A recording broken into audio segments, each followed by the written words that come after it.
Hello, I wanted to show 3 games that I found was core gameplay revolving around going into or exploring dungeons, since I feel like some of the Roblox game with dungeon end up with something like a wave defense minigame, or having you clear the same dungeon over and over again until you level up.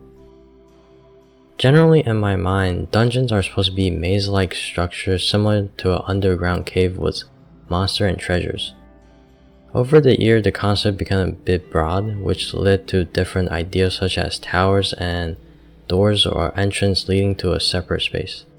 But general concept remained the same, where monster traps and treasure chests appear in the dungeon, then monster would drop loot and material to upgrade your characters. Compared to what I've seen mostly so far, some of them do fall into the category of dungeon, but the gameplay itself just felt boring and forced. Other became a wave defense game, which I honestly don't know how, but I don't think it should be a dungeon. If anything, calling it an arena is more appropriate than a dungeon. So I wanted to show what I think a dungeon is like with these 3 games. The first game I wanted to show is Super Cube Cavern. In Super Cube Cavern, you mainly go into cavern each with their own associated colors. Also, the game can be played in first person view, and pressing X will go into third person view. In my opinion, this game is a bit hard to start off, since you start off with nothing but a crafting guide. Going into the cavern, you can find enemies and material used for crafting. Each time you go down to the cavern, it seems to randomize the terrain, so sometimes the structures generated are a bit odd, but that's alright. After going down enough floors, you will arrive at the boss floor, and defeating the boss drops coins, regular material, and special material. Each first clear of a specific dungeon also grants you 1 max health. What I wanted to talk about in this game is that it lets you explore freely through the caverns, and dying will simply bring you back to the lobby with everything you have. The enemy structures and chests are all in random location because of how the cavern is generated. So every time you go down is different. Although the amount of item you can keep on your person is limited, there is a storage in the lobby to store them. You can basically keep exploring them without worrying too much and get more used to the caverns and enemies. Another thing I found is better is that the item shop uses coins instead of a premium currency. Coins can be obtained from enemy at a fairly rare chance, opening chests or defeating the boss of each cavern. Overall, it's still kinda hard to get a large amount of coins instantly except from buying them using Robux. But it made the item shop more accessible. Personally, what I liked about Super Cube Cavern is basically how random or wacky the game is. Like how there's a whip where you can latch onto the walls or ceilings and swing from it, or a gravity wand that lets you change gravity and allow you to walk on walls and ceiling. There's even jetpacks, wings, or a mount that allows you to fly briefly. Though in my own opinion, the grounded mount isn't very good. If you craft a sash, you can collect badges and put them on and have some ability or boost. The boost itself isn't too overpowered, but I think it's pretty neat to have and collect. You aren't exactly too restricted either. If you want to quickly move through the next floor, you don't even need to defeat all the enemies on the floor. You can just find the trapdoor to the next floor. Unlike other games where enemy spawns and locations are exactly the same and required to be defeated in the same order, following the same route until the boss. Next is Dungeon Delver, a top-down dungeon crawler game. In Dungeon Delver, you can choose between 5 classes to play with, each having their own playstyle. The dungeon in this game had 2 variants, a public dungeon and a private dungeon. The public dungeon is accessible to everyone on the server and will only change after the boss is defeated, while the private one is only accessible by you and your party member. The difficulty of both dungeons is scaled on the level of player in the dungeon, but the private dungeon there are more options to the enemies, such as modifier for the enemies. When you're in a dungeon, you can leave anytime you want as long as you're not being attacked. To me, I think this is a good feature to have. For example, maybe I'm challenging a dungeon and I feel like the dungeon is a bit too hard for me right now. I can just leave with everything I have on me, instead of feeling like I just waste 5 minutes of my time doing nothing. Dying in the dungeon will result in your equipment losing durability. which can be repaired at the blacksmith, so the penalty is not very severe. Equipment, ingredients, and gold can all be found in the dungeon. I like this kind of system because some games just tell you to do a dungeon, and no matter how fast you defeat the enemy, it will take at least 2 or 3 minutes to clear, just to be rewarded with 1 or 2 items, and sometimes there are even restrictions like classes.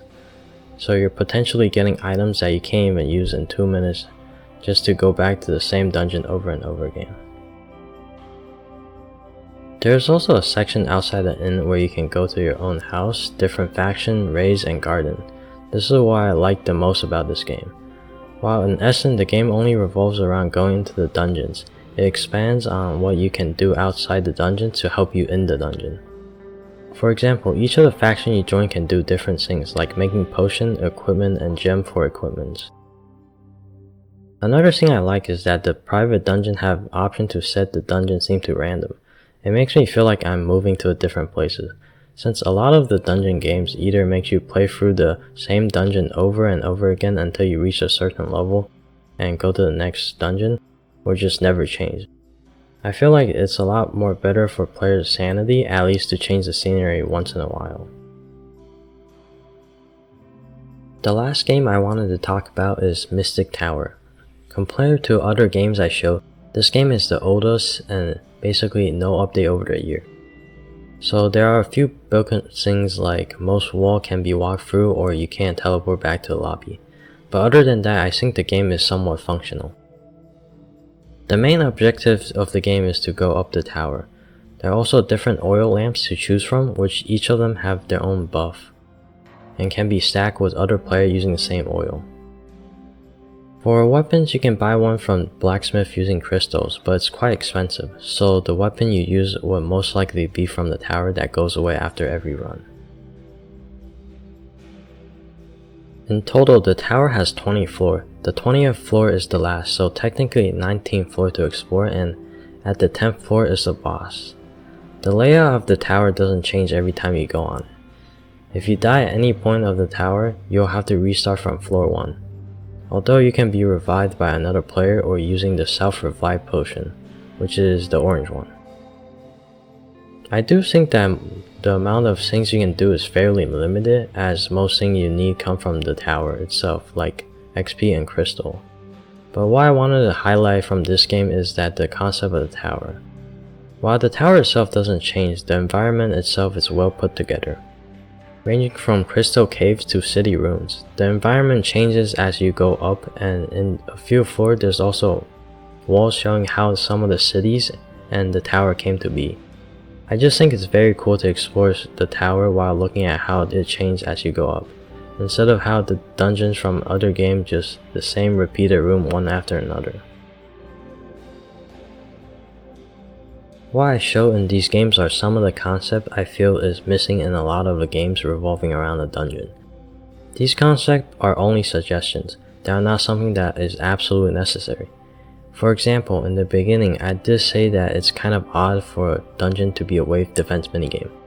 But if a wave defense minigame is the best way to convey or represent the dungeon you imagine, then by all means keep it the way it is. I think it's better to find a fitting gameplay or narrative rather than a forced implementation for the sake of existing. Games with a linear progression in this type of game is something I kinda don't get. Let's look at Dungeon Quest for example. Let's say that you go into the dungeon and cleared it in about 2 to 5 minutes each. On top of that, the amount of XP gain is decreased as you level up. So you try out the harder version of that dungeon, which look exactly the same with nothing to change except most enemies deal more damage and have more health. The harder version takes a bit more time to clear at first, but after some upgrade you can clear it in the same amount of time as the normal version. Since you need to defeat all the enemies to move forward, and your walk speed is the same. It doesn't matter how fast you defeat them, it still takes the same amount of time to clear. At this point you've been playing for about 3 hours in the same dungeon doing the same thing over and over again. Only to realize that you need 10 more levels to go to the next dungeon. After another free hour, you finally unlock the next dungeon, but it only looks like a reskin or recolored version of the first dungeon. Can you imagine the disappointment the person would feel after 6 hours of the supposed gameplay? At that point, maybe the person is better off playing another game.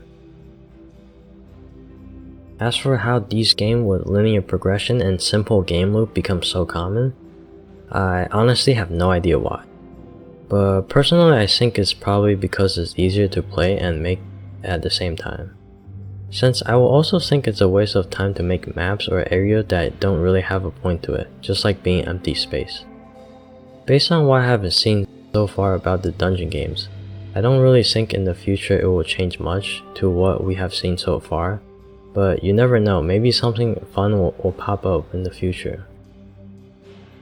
I just want to emphasize again that I play a game because a game is fun and has something I want or is interested in, not because I love crushing my mental sanity for 6 hours. I'm sure many people will agree with me.